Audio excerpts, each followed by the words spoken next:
বিসমিল্লাহির রহমানির রহিম।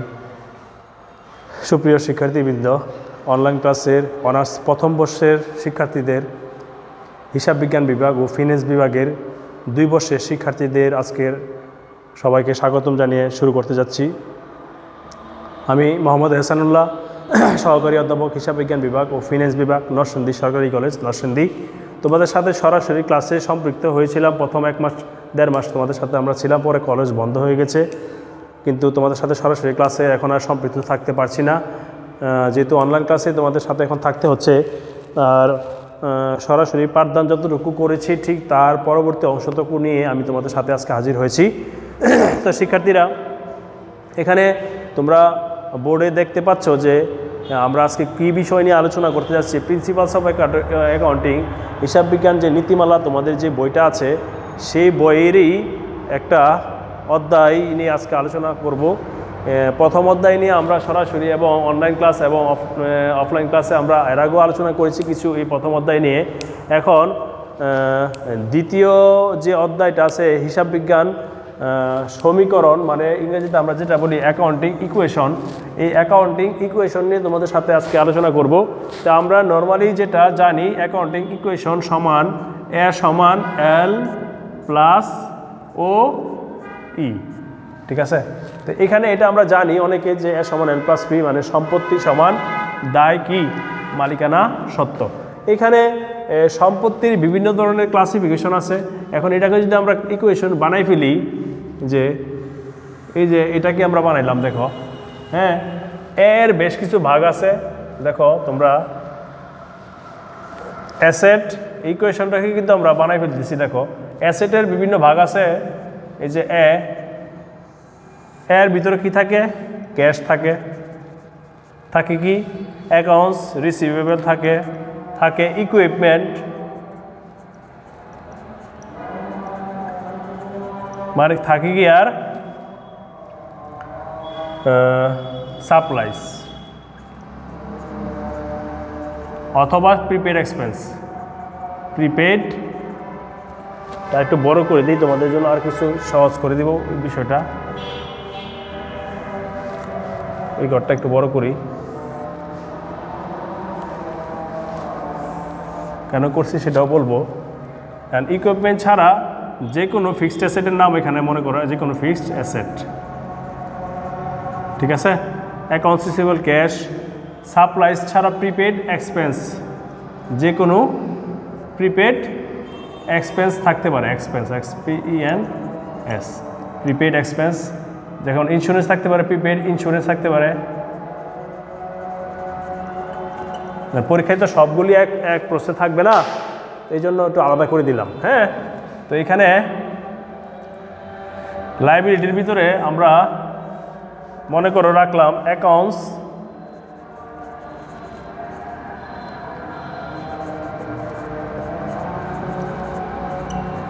পেয়েবল, আর এটাকে দিলাম নোটস পেয়েবল। নোটস পেয়েবল, এটা হচ্ছে আমরা ক্যাপিটাল দিলাম, ক্যাপিটাল। আরেকটা ঘর আমরা এখানে নতুন অতিরিক্ত করব, সেটা হচ্ছে রিমার্ক।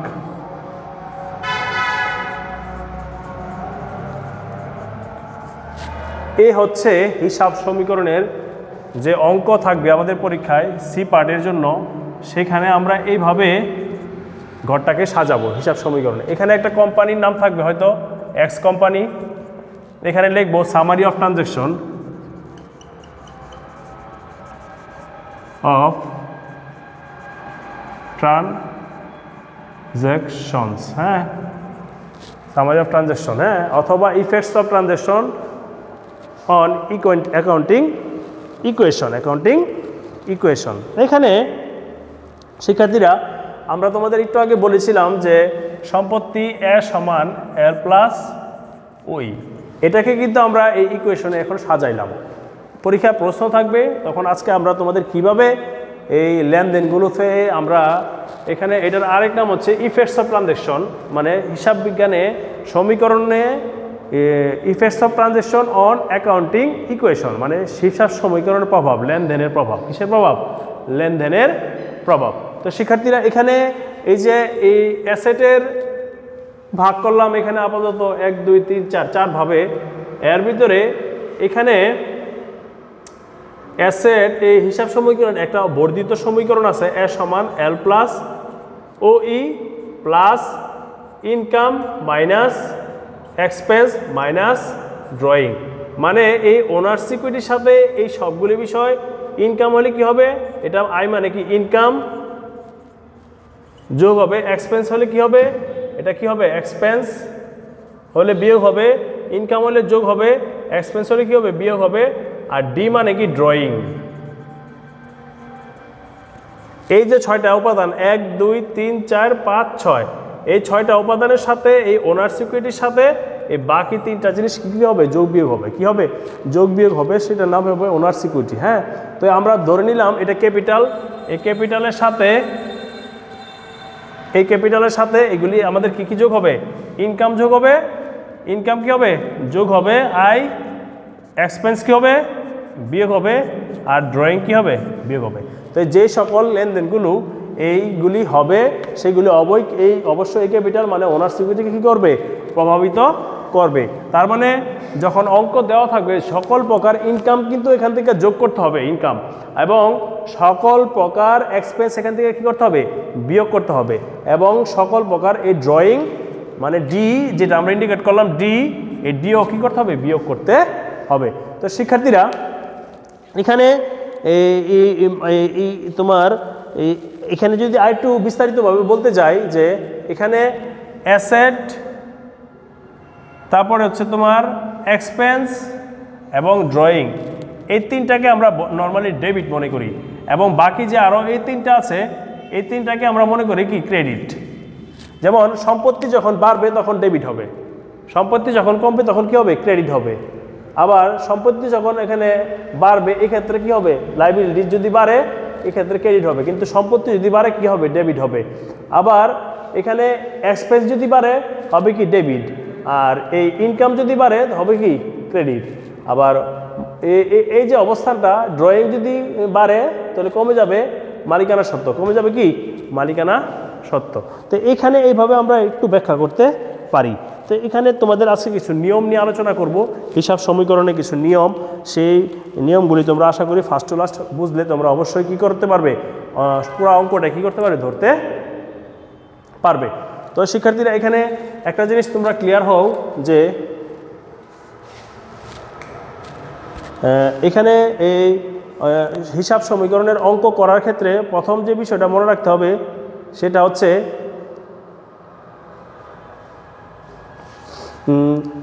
যে পুরো অঙ্কটা আগে পড়ে নিব, কিছু করণীয় আছে। করণীয়গুলি কি, যেমন জার্নালের কিন্তু যখন আমরা জার্নাল করব তখন কিন্তু পুরো অঙ্কটা না পড়ে আমরা কি করতে পারবো অঙ্ক শুরু করতে পারবো, কিন্তু এই ক্ষেত্রে আমি আগে কি করব পুরো অঙ্কটা পড়বো, পুরো অঙ্কটি কি পড়ব, পড়ার পর নির্ধারণ করব যে আমার হিসাব সমীকরণে কয়টা সম্পত্তি ঘর হবে, কয়টা দায়ের ঘর হবে, তারপর আমরা ঘর করতে হবে। এখন যদি তুমি উল্টাপাল্টা ঘর শুরু করে দাও, পরবর্তী দেখা গেলো কিছু সম্পত্তি বাড়িলো আবার দায় বাড়িলো, তখন কিন্তু অঙ্কটা কাটাকাটি হবে, আবার নতুন করে তোমাকে করে নিতে হবে। তখন আমাদের প্রথম কি কাজ, প্রথম কাজ হচ্ছে তোমার পুরো অঙ্কটা পড়বো, পড়ে কতটা সম্পত্তি ঘর হবে সেটা নির্ধারণ করব, কতটা দায়ের ঘর হবে সেটা নির্ধারণ করব, করার পর পরবর্তীতে আমরা এখানে ঘর করব, কি করব ঘর করব। এখানে আমি যেটা তোমাদের শিটে আমি যেটা উল্লেখ করলাম যে অ্যাকাউন্টিং ইকুয়েশনের সলিউশন করার সময় নিম্নোক্ত বিষয়গুলি মনে রাখলে অঙ্কটি সমাধান করতে কী হবে সহজ হবে। প্রথমে সম্পূর্ণ অঙ্কটি ভালো করে পড়ে দেখতে হবে, কতটি সম্পত্তি ও দায়ের ঘর হবে সে অনুযায়ী ঘর করতে হবে। আয় ও ব্যয় উত্তোলনের জন্য আলাদা কোনো ঘর আমরা করব না। দেখো আয় ব্যয় এবং উত্তোলনের জন্য আলাদা ঘর করলে এই ক্যাপিটালের সাথে এগুলি কী করছি আমরা যোগ বিয়োগ করেছি। এর জন্য সবার শেষে মন্তব্য ঘরে আয় ব্যয় ও উত্তোলনের কথা বলতে হবে। এখন যে ক্ষেত্রে আয় আসবে এখানে লিখবো কি ইনকাম, সার্ভিস রেভিনিউ হলে লিখবো সার্ভিস রেভিনিউ, এক্সপেন্স হলে যেমন স্যালারি এক্সপেন্স হতে পারে, তারপরে তোমার রেন্ট এক্সপেন্স হতে পারে, সাপ্লাইস এক্সপেন্স হতে পারে। এই ক্ষেত্রে আমরা লিখবো কি salary expense, supplies expense, rent expense, যে এক্সপেন্স হবে সেই এক্সপেন্সের নাম লিখবো, আর ড্রয়িং হলে ড্রয়িং লিখে দিব। এখন ব্যবসায়ের যে কোনো ইনকাম এর দ্বারা প্রথম আমরা এই মূলধনকে বাড়াবো, মূলধনকে কী করবো বাইর করব। এখন আমরা একটা কাল্পনিক একটা অঙ্ক এখানে করার চেষ্টা করব। মনে করো যে আমি ব্যবসা শুরু করলাম, বললাম যে mister X opening his business অথবা mister X start his business with cash capital কত, মনে করো ক্যাশ ক্যাপিটাল 1 লাখ। কত লাখ? 1 লাখ। হ্যাঁ,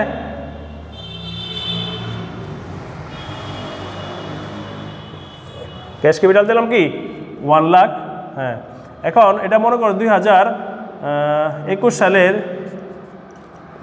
জানুয়ারির 1 তারিখের লেনদেন। হ্যাঁ, তো এখানে 21 সালের জানুয়ারির 1 তারিখে বললাম ক্যাশ ক্যাপিটাল হচ্ছে 1 লাখ। হ্যাঁ, আর বললাম ইকুইপমেন্ট ছিল তোমার 2 লাখ।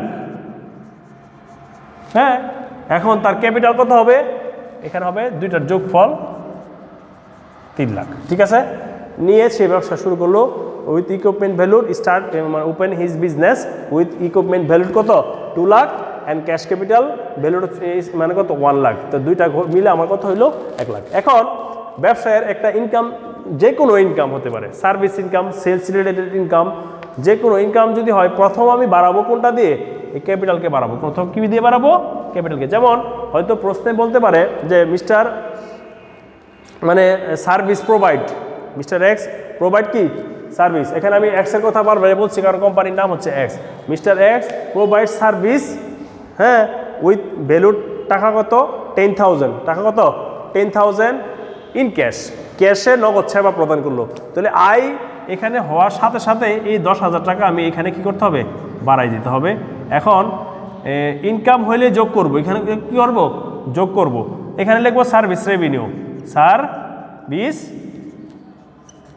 রেভিনিউ। এখন প্রশ্নে বলছি ক্যাশে নগদ সেবা প্রদান করছি, তার মানে এখানে আরও 10,000 টাকা কী করতে হবে? বাড়াতে হবে। এখন যদি এটা ক্যাশে না হয় যদি বলতাম মিস্টার এক্স প্রোভাইড অথবা mister x delivered his service অথবা সার্ভিস রেন্ডার্ড টাকা 10,000 অন অ্যাকাউন্ট, টাকা 10,000 অন অ্যাকাউন্ট শব্দের অর্থ হচ্ছে বাকিতে। তো বাকিতে যদি অথবা অন ক্রেডিট বলে বাকিতে, অথবা service provide but can not receive টাকা ফ্রম কাস্টমার, সে রিসিভ করে নেয় কাস্টমার কাছ থেকে টাকা।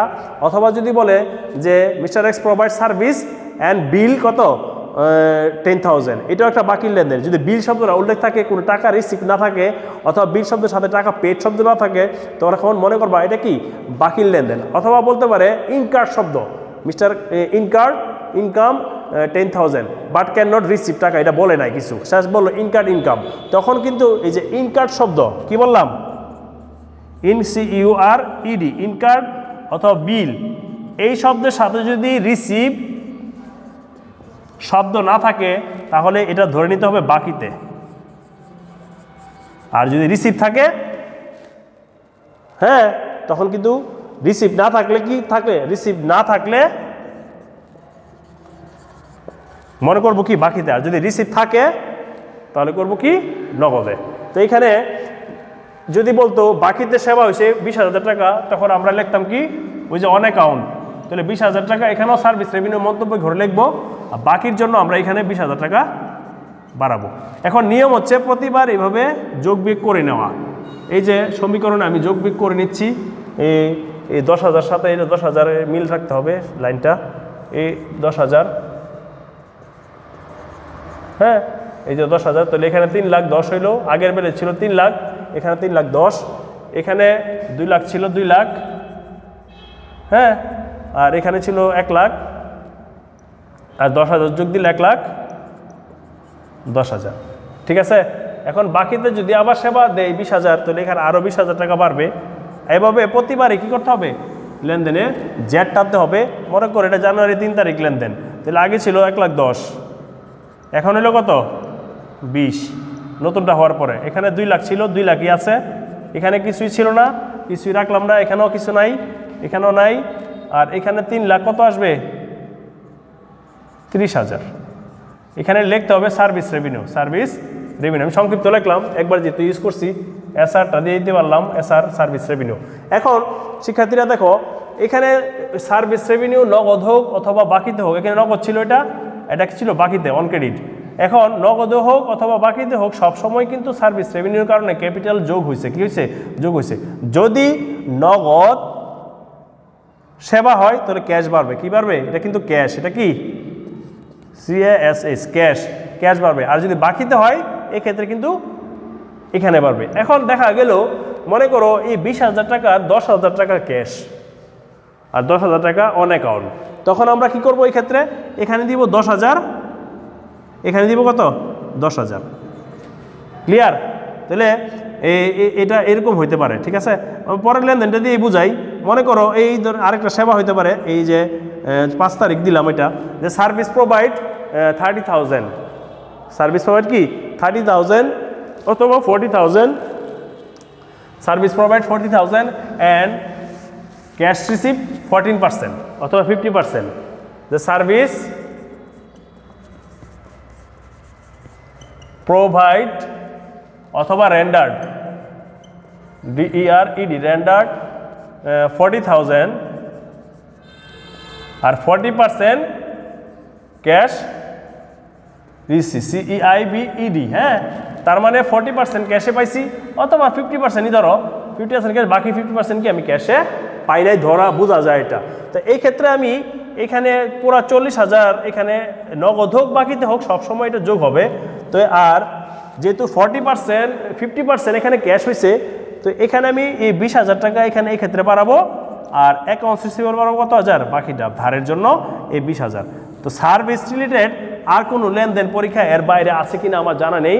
তো আসলে এর বাইরে কোনো প্রশ্নও নাই। তো সার্ভিস যদি এই সেবা আয় 4 ধরনের সেবা আয় আমরা প্রশ্নে দেখতে পাই। এর ভিতরে 3 ধরনের, একটা হচ্ছে নগদ সেবা, একটা হচ্ছে বাকি সেবা, আর হচ্ছে কিছু অংশ নগদ কিছু অংশ কি বাকি। তো সার্ভিস রিলেটেড আর কোনো জার্নাল আসলে পরীক্ষা খুব বেশি এর বাইরে থাকে না। 3টাই আমি একসাথে তোমাদের বলে দিলাম। এখানেও লিখে দিতে হবে সার্ভিস রেভিনিউ, ইনকাম হলেই লিখে দিতে হবে সার্ভিস রেভিনিউ। এখন আমরা জেড টাটা নিই, তাহলে 1,30,000, এখানে কত 40 হইল, এখন এখানে 2 লাখ, এখানে কত নাই কিছু, এখানেও নাই কিছু, এখানে নাই, এখানে হচ্ছে 3,70,000, 3,70,000। আচ্ছা, পরবর্তীতে আয় গেল। এখন একটা ব্যয়ের উদাহরণ দেয়, যে কোনো ব্যয় হইল ব্যবসায়, মনে করো স্যালারিজ এক্সপেন্স অথবা ওয়েজ এক্সপেন্স অথবা রেন্ট এক্সপেন্স, যে কোনো এক্সপেন্স হইতে পারে। সেটা যদি নগদে পেড করি, প্রথম আমরা যেটাই হোক, নগদে পে হোক অথবা বাকিতে হোক, আমরা প্রথম ক্যাপিটাল থেকে বাদ দিব। আয়ের বেলা যদি যোগ করতে পারি, এগুলি সব আয়, তাহলে ব্যয়ের বেলা কী করবো, বিয়োগ করব। তো নর্মালি আমরা মনে করো স্যালারিজ এক্সপেন্স 10,000 বললাম, এখানে আমরা ব্রেকেট দিয়ে নির্দেশ করি। তো এখানে লিখবো স্যালারিজ এক্সপেন্স, স্যালারিজ এক্সপেন্স, ঠিক আছে? তো এখানে স্যালারি বাদ দিব, বাদ দেওয়ার পর এখানে বাদ দিব, যদি নগদ হয় তো নগদ বাদ দিব এখান থেকে, ঠিক আছে? এখন এখানে বাদ দিলাম, বাদ দিলে 3,60,000 রয়ে গেল। হ্যাঁ, এখানে নাই নাই নাই, এখানে 2 লাখ, এখানে 40, এখানেও কিন্তু ক্যাশ বাদ দিতে হবে, যেহেতু নগদ চলে গেছে। তাহলে 1 লাখ কত আসবে, 20,000 টাকা আসবে। এখন এটা মনে করো তোমার লেনদেনটা হইলো 7 তারিখ, এখন দিলাম তোমার 9 তারিখে, জানুয়ারি 9 তারিখে বললাম ওই যে স্যালারি এক্সপেন্স, এখন বললাম rent expense, rent expense provide, rent expense incurred হয়েছে বাট ক্যান নট, মানে পেড করি নাই, আনটিল নট পেড, আনটিল কি নট পেড। তো এখানে আমার মনে করো যে 5,000 টাকা আমি রেন্ট এক্সপেন্স হইলো, তাহলে আমি যেহেতু বাকিতে সেবা হয়েছে, তাহলে বাকির কারণে এখানে হবে এই জায়গাতে এটা বাড়বে, দায় বেড়ে গেল। আর খরচ কে জানেন, খরচ নগদ হোক বাকিতে হোক, খরচ সবসময় ক্যাপিটাল থেকে কী করতে হবে, বাদ দিতে হবে। আয় নগদ হোক বাকিতে হোক সবসময় আয় কিন্তু যোগ করছি, এবং খরচের ভালো নগদ হোক বাকিতে হোক সবসময় কী করতে হবে, বাদ দিতে হবে। আর এটা জাবেদা হচ্ছে কি, এই যে বাকিতে সেবা খরচ যদি হয়, স্যালারি এক্সপেন্স এর ক্ষেত্রে নগদ হয়েছে। আর এখানে বললাম রেন্ট এক্সপেন্স, কি এক্সপেন্স, রেন্ট এক্সপেন্স। এখন এই 5,000 টাকা বাদ দিলাম, ওইটা কিন্তু বাদ না, এটা যোগ হবে এই জায়গাতে, দায়ের বাড়ছে, তো দায় যদি বেড়ে থাকে যোগ করতে হয়, এখানে বাড়বে। তো এখানে আমার জাবেদা হচ্ছে salary rent expense debit, accounts payable কি ক্রেডিট। তোমাদের একটু আগে আমি বলছিলাম যে অ্যাসেট প্লাস এক্সপেন্স প্লাস আর কি ড্রয়িং, এই 3টা যদি বাড়ে সবসময় কি হয়, ডেবিট হয়। আর লায়াবিলিটিস ইনকাম আর কি আর হচ্ছে তোমার লায়াবিলিটিস ইনকাম আরটা কি ক্যাপিটাল। এই তিনটাকে নরমালি আমরা মনে করি কি ক্রেডিট। তো এখানে কিন্তু দেখো দায় বাড়ছে, দায় বাড়লে কিন্তু ক্রেডিট হয়। দায় বাড়লে কি করলাম ক্রেডিট করলাম মানে বাড়াই দিছি। হ্যাঁ বাড়লে কি হবে এই তিনটা যদি বাড়ে তাহলে কি হবে ক্রেডিট হবে, আর এই তিনটা যদি বাড়ে তাহলে ডেবিট হয়। আর এটিতে কমে গেলে ক্রেডিট আর কমে গেলে ডেবিট হবে। কি হবে ডেবিট হবে। বাড়লে কি ডেবিট আর কমলে এখানে ক্রেডিট এখানে ডেবিট হবে। এখন তাহলে যে কোনো খরচ যেমন এখানে একটা খরচ নগদ দিছিলাম নগদ কমাইছি, এখানে বাকিতে হয়েছে এই জন্য এখানে বাড়াইছি।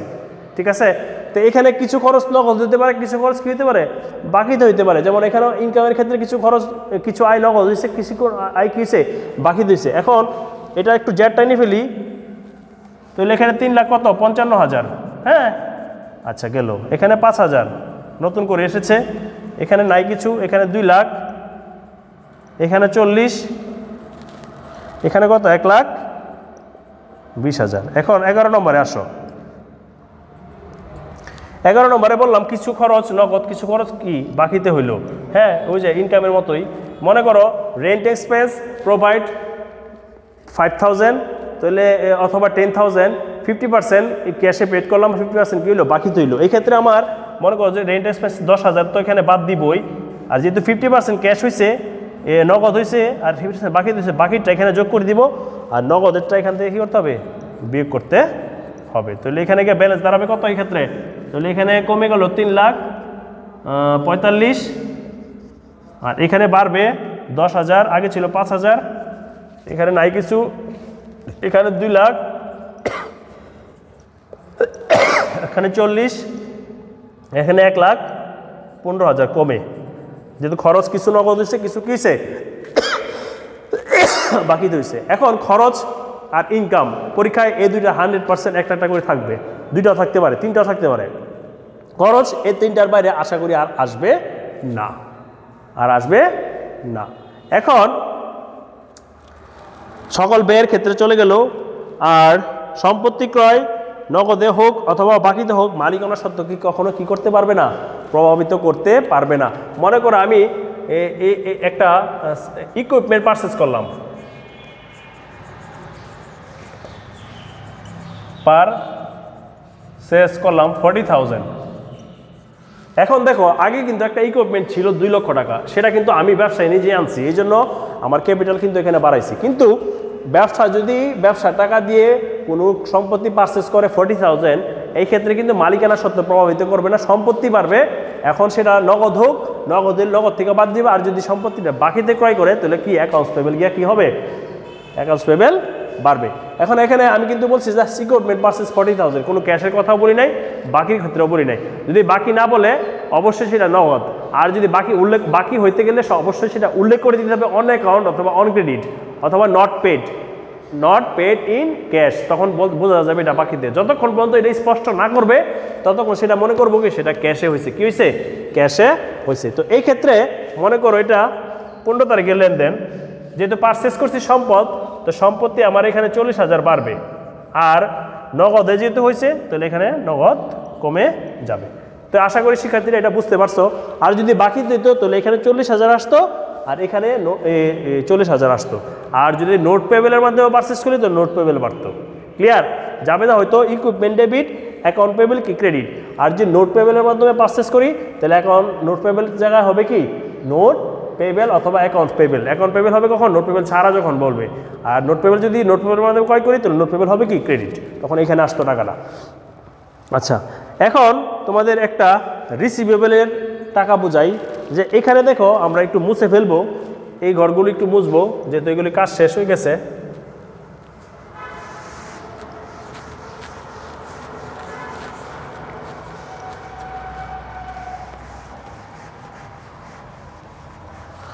এখন একটু ব্যালেন্সটা টেনে ওইখানে আমি নিচ উপরে উঠাই ফেলবো ব্যালেন্সটা। এখন দেখো এখানে যদি 40,000 বাদ দিয়ে দেই কত দাঁড়ায় 0,0,0,5,4 5 6 7 8 9 10 11 7 75,000। হ্যাঁ, তাহলে আমি এখানে 75,000 উঠাই ফেললাম ব্যালেন্সটা 75। এখানে যা ছিল 40, এখানে তোমার 2 লাখ আর 40,000 যোগ দিলে 2,40,000। হ্যাঁ, সাপ্লাইস তো নাই, ছিল না। অ্যাকাউন্ট পেবেল 10,000, নোট পেবেল নাই। ক্যাপিটাল এটার সাথে যোগ দেওয়ার মাইনাস করলে তোমার আগে ছিল 3 লাখ কত 45, এখানে 3 লাখ 45 নিয়ে আসলাম। ঠিক আছে, তাহলে ব্যালেন্সটা উপরে নিয়ে গেলাম, যে ঘরের ব্যালেন্স ছিল সেটা নিয়ে আসলাম এখানে। হ্যাঁ, তো এখানে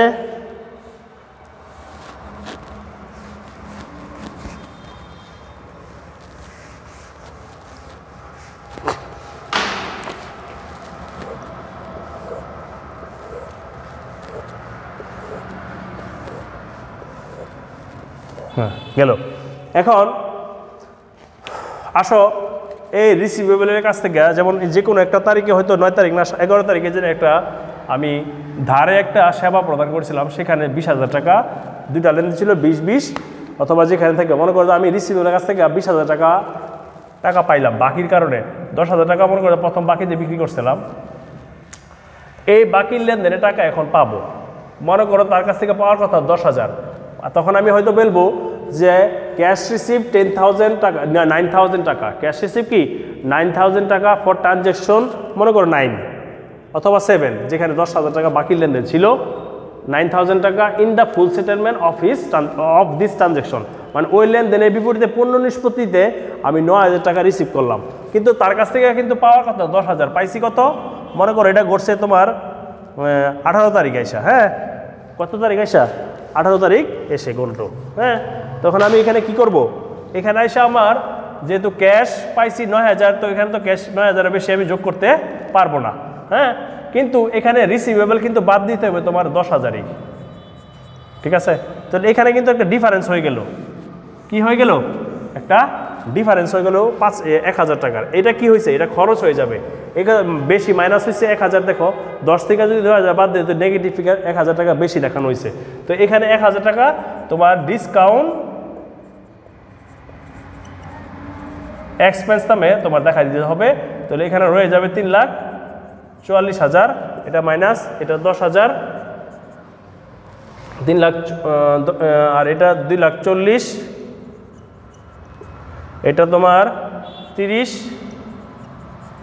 আর এখানে বেড়ে দাঁড়ালো কত 75 আর 10 যদি করি 85, তাহলে 74,000, 84,000, কত হাজার 84,000।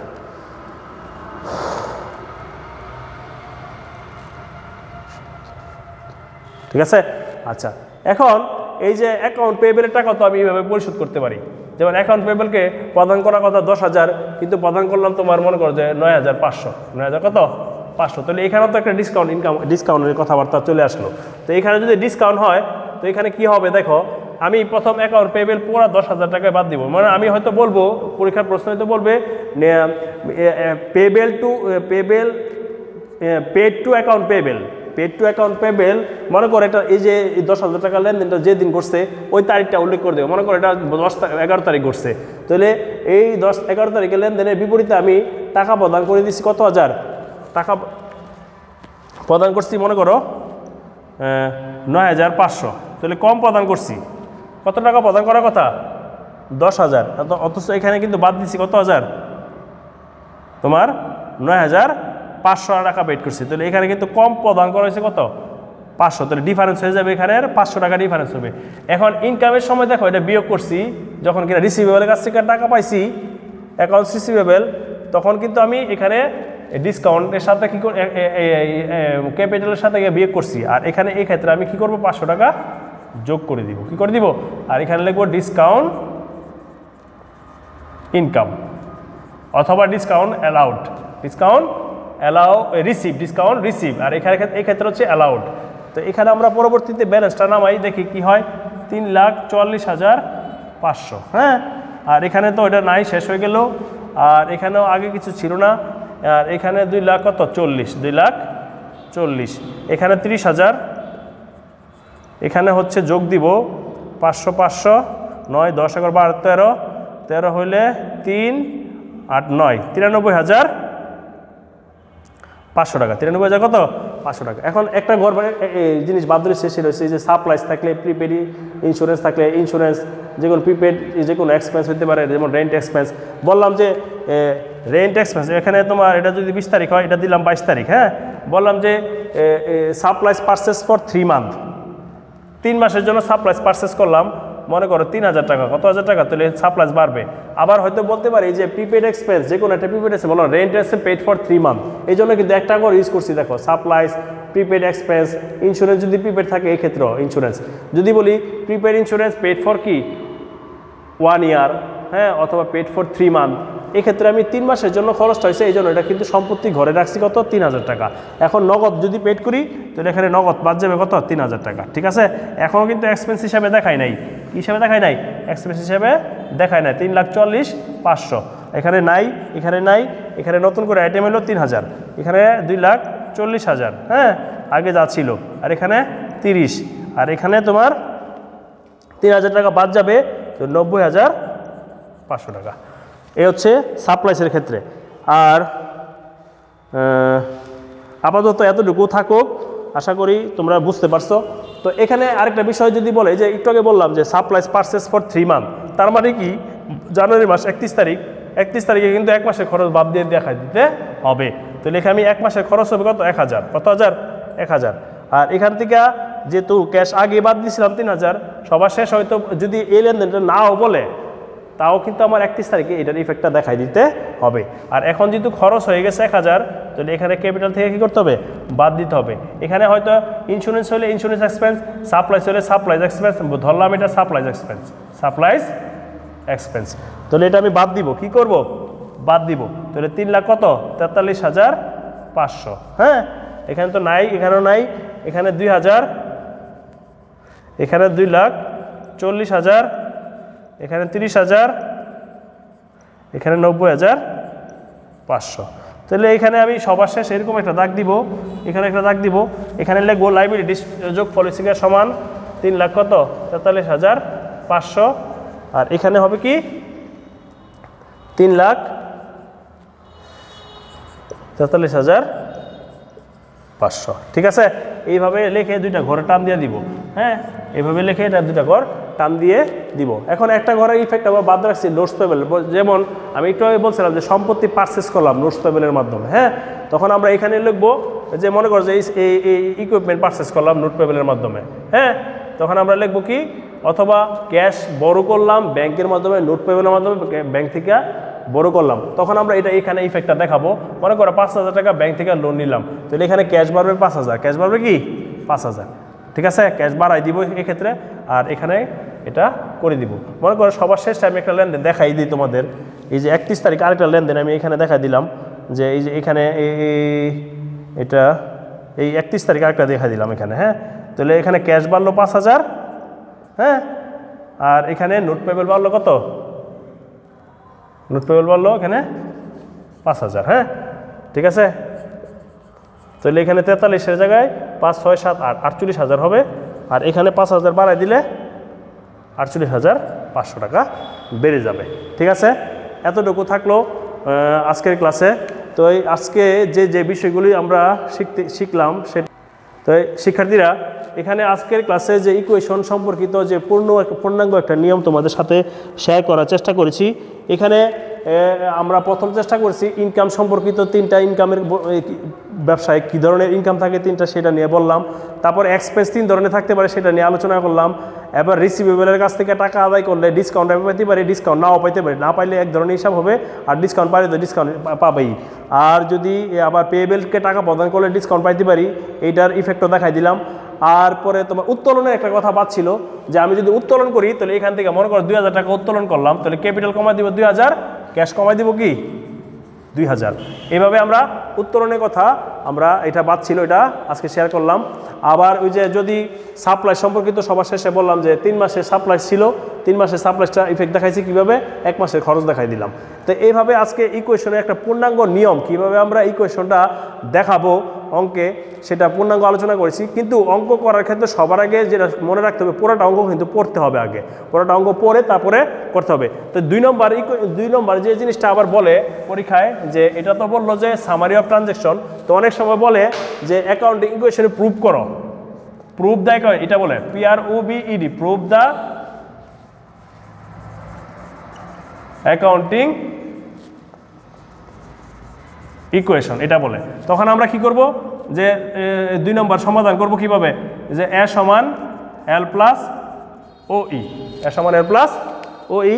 তো এখানে কিছুই করার নাই, অঙ্ক শেষ মানে এটাও শেষ, এটা জাস্ট খালি একটা তুলে দেওয়া। এখানে অ্যাসেটের ক্ষেত্রে ছিল, এখানে কি কি ছিল সমান, পরবর্তী লাইনে ক্যাশ তুলবো, অ্যাসেট ছিল ক্যাশ, ছিল কি অ্যাকাউন্টস রিসিভেবল, আর ছিল কি তোমার ছিল ইকুইপমেন্ট, আর কি ছিল, ছিল তোমার সাপ্লাইস। তারপরে ছিল সমান লাইবিলিটি, ছিল তোমার এই শুধু ছিল নোট পেয়েবেল ছিল এখানে সবার শেষে, নোটস পেয়েবেল, আর সবার শেষে ছিল ওনার ক্যাপিটাল। তো এখানে আমরা পরবর্তী লাইনে এই যে ক্যাশ বসাবো 90,500, হ্যাঁ, তারপরে বসাবো 30,000 টাকা অ্যাকাউন্টস রিসিভেবল, তারপরে বসাবো 2,40,000 ইকুইপমেন্ট, তারপরে বসাবো 2,000 সাপ্লাইস। আবার এখানে নোট পেয়েবেল ছিল তোমার 5,000 সমান, আর এখানে আরেকটা সবার শেষে ছিল 3,48,000, 43,000, 3,43,500, 43,500 হচ্ছে ছিল কি নোট পেয়েবেল। তো এখানে যা সর্বশেষে লিখবো 3,48,500, আর এখানে দিব 3,48,500, মানে এই সবগুলি যোগ দিলে হবে 3,48,500, আর এখানে 5,000 আর 3,48,000 যোগ দিলে হবে 3,48,500। তাহলে এটা কিন্তু প্রুভড হয়ে গেল, কি হয়ে গেল, প্রুভড হয়ে গেল। এটা অনেক সময় পরীক্ষা এইভাবে বলে। তো শিক্ষার্থীরা আজকে এতটুকুই থাকলো, আগামী অনলাইন ক্লাসে আরেকটা নতুন অঙ্ক নিয়ে সরাসরি হাজির হবো, বোর্ড প্রশ্ন কীভাবে থাকে সেই দেখাবো আরেকটি ক্লাসে। সেই পর্যন্ত সবাই ভালো থেকো, সুস্থ থাকো, সবাই কোভিডের সময় সাবধানতা অবলম্বন করে মাস্ক পরিধান করে থাকবে, সেই প্রত্যাশা ব্যক্ত রেখে আজকের মতো এখানে শেষ করছি। আল্লাহ হাফিজ।